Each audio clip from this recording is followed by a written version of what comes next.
我们就是用各种方法呢，希望能够把王平给救醒回来，但是最后还是没。邯郸7岁男孩因为小感冒入院看病，没想到在输液输到一半时突然死亡。死者家属坚称是医生把他家孩子治死了。然而就在家属去找主治医生算账时，医生却突然坠楼身亡了。为何一个小小的感冒会导致2条明命丧生呢？在河北馆陶县的一家医院里，王平医生的办公室被一群愤怒的人围住了，门口地上全是玻璃碎渣，很明显这是一起医闹。家属来找医生讨要说法，不过令人匪夷所思的是，主治医生在病人离世2小时后突然坠楼身亡了，难道医生是畏罪自杀吗？2013年4月29日，一位焦急的父亲抱着一个孩子，以自己生平最快的速度冲到了一家医院。因为孩子从小身子弱，即便是小小的感冒咳嗽，全家人也不敢懈怠。父亲沈光立马去找了熟悉的马主任。因为沈光一家人经常找马主任看病，每次都药到病除，所以沈光是100%的信任他的。要说去找别的医生，沈光也不放心把孩子交出去。但十分不巧的是，马主任手上正有个手术要做，没有时间给沈光的儿子看病。沈光只能苦苦挨马主任稍微看一下孩子的病情。马主任看到这一幕也心生同情，表示自己今天确实没空，但帮他又找了一位有经验的医生。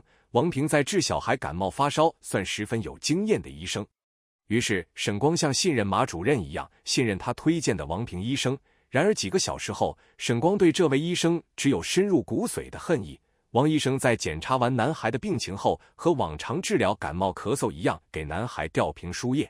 在一切布置妥当过后，就让家属陪着孩子输液，自己就回办公室继续坐诊了。沈光则一脸焦急地陪伴在孩子身边，因为他不知道孩子是不是普通的感冒。然而就在输了50分钟过后，男孩突然面目狰狞，很痛苦的样子，这令沈光十分担心，立马叫来了护士查看。谁知一量体温高烧38度，心跳更是达到了每分钟167次，这明显就是不正常的。医生王平看到孩子的情况后，果断决定给孩子注射了一针专门针对心跳过快和早搏的药。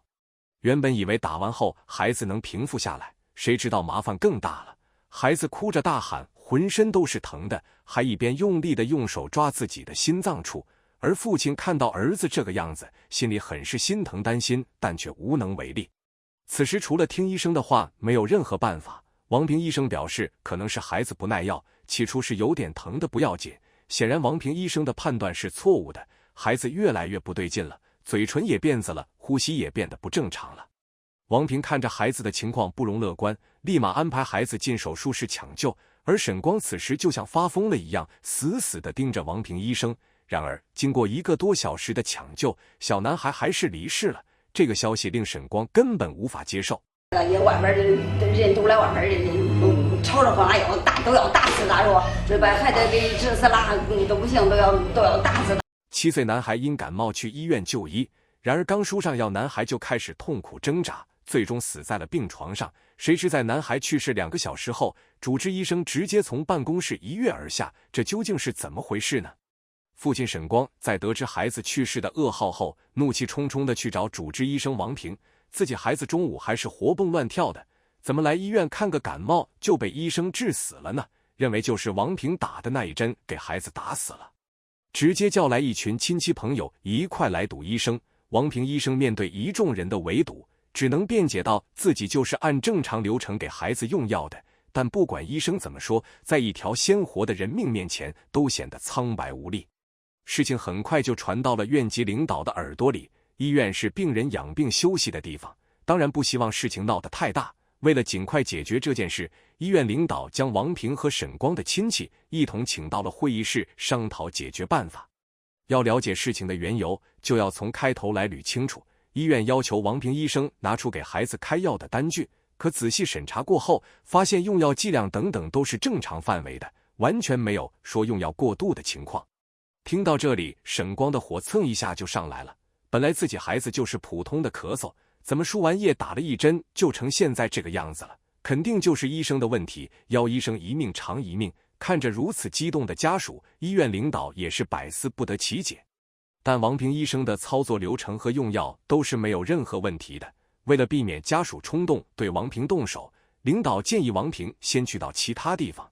家属看着医院这么护着医生，直接又追到了王平的办公室门口，气势汹汹地朝着里面喊：“还我儿子，必须一命偿一命！”边喊边砸玻璃，眼看着就要把办公室的门拆了。在如此危急的情况下，王平十分担心受到伤害，明明自己什么都没做错，现在却有着生命危险。看着摇摇欲坠的大门，王平看向了窗户，立马将床上的床单抽了下来，拧成一条绳，打算从窗户爬下去。只听砰的一声，王平从3楼摔到了地上。而此时王平的丈夫王子凯还在外面焦急地往办公室门口挤。在王平被围堵到办公室时，同事就给王平的丈夫打去了电话，害怕王平出事。然而丈夫挤了半天，好不容易挤进了办公室后，焦急地环视四周寻找妻子，妻子已然冷冰冰地躺在地上。医院立马将王平推进手术室，在经过3个小时的抢救后，也没能将王平救回来。期间王平的丈夫一度想要冲进手术室，一直在门外大喊一定要撑住，想想孩子。没想到如此平静的一天，失去了心爱的妻子。王平的丈夫认为就是沈光这一家人把他的妻子逼死的，要为妻子讨回公道。沈光一家在得知王平坠楼身亡后，不仅没有原谅他，甚至怀疑医生是畏罪自杀。事情背后的真相到底是什么呢？7岁男童因咳嗽到医院输液，没想到输上后却意外死亡。更令人意想不到的是，在男孩去世2个小时后，主治医生突然坠楼身亡了，这到底是为何呢？医生在为男孩检查过后，便为男孩吊瓶输液，可没想到男孩却突然身亡了。经过比对，医生开药的剂量和操作也完全没有错误，可患者家属把所有的过错都算到了医生头上。面对来势汹汹来堵门的家属，王平医生担心自己受到伤害，情急之下用床单协助从窗户爬下来，结果不小心葬送了自己的生命。王平的丈夫也赶忙拨打了报警电话。警方一听病人和医生都发生意外了，迅速赶往了现场。对于王平的家人而言，无法接受这样的结果，好端端来上班的妻子却被迫跳楼身亡，甚至连遗言都没来得及说，将妻子的死亡全都怪到沈光一家头上。他也相信妻子不会在用药上出现问题，连着几天茶不思饭不想，要找到问题的根源。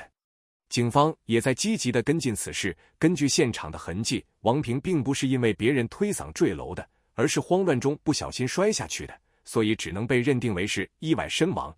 这也说明沈光一家只用承担民事责任，给予相应的赔偿。然而在当下这种情况，没有比王子凯更了解王平的人了。他希望能还妻子清白，妻子不可能在这基础的咳嗽上出现纰漏。此时王平的婆婆也是愤愤不平，要不是沈家人紧紧相逼，王平也不会选择从窗户逃走，更不可能发生意外。做完手术的冯主任在得知这件事后感到无比的震惊，只是让王平帮忙看一个咳嗽的孩子，怎么就闹出人命了？冯主任在这时说出了一个重要的线索：沈光的儿子患有先天性的心脏病，平时生个小病，治疗起来要十分小心。听到这里，王平的丈夫怀疑男孩的死可能不是妻子的问题，而是沈光为了尽快给儿子治疗，向医生隐瞒了自己儿子有心脏病。王平的丈夫跑去质问沈家，沈光却表示自己孩子的心脏病早在2岁时就治好了，根本就不是这个原因。警方表示可以给孩子做个尸检，事情好进一步调查。然而沈家不愿意了，在儿子离世第2天就把儿子接回去了，要让儿子入土为安，绝不会同意尸检的。由于孩子已经入土了，具体的死因我们也无从得知。而沈家人对王平的做法并不构成刑事责任，王平的坠楼也不是因为外力造成的，只需要给予王平家属相应的赔偿，因为沈家家属确实对王平有过辱骂殴打。